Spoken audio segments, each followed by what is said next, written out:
Hi hello friends, welcome back cine update. இப்போ நம்ம S Chandra sir நடிப்பில் ரிலீஸ் ஆகிருக்க கூரன் திரைப்படம் எப்படி இருக்குன்னு பார்க்கலாம் வாங்க.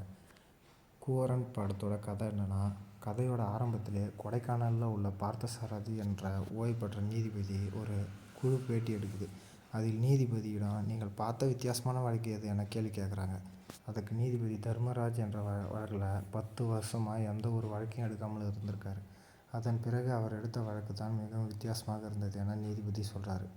ஜான்சி என்ற நாய் அதன் குட்டியுடன் சாலையில் போய்கொண்டிருக்கும்போது ரஞ்சித் என்ற குடிகாரன் குடித்துவிட்டு வண்டி ஓட்டும்போது ஜான்சியின் குட்டியின் மீது வண்டியை ஏற்றி கொலை செய்துவிட்டான். ஜான்சி இந்த கேஸை நியாயமாக ஜெயிக்க வேண்டும் என்பதற்காக நேர்மையான வக்கீல் தர்மராஜ் கொண்டு செல்ல, ஜான்சிக்காக தர்மராஜ் அந்த வழக்கை எடுத்துகிட்டு போய் எப்படி வாதாடினார், ஜான்சிக்கு நீதி கிடைச்சிதா இல்லையான்றது தான் படத்தோட மீதி கதை. இந்த கதையை இயக்குனர் நிதின் இயக்கியிருக்காரு. இந்த படம் எப்படி இருக்குன்ட்டு கமெண்ட் செக்ஷனில் கமெண்ட் பண்ணுங்கள். நம்ம சேனலை லைக் பண்ணுங்கள், ஷேர் பண்ணுங்கள். தேங்க்யூ.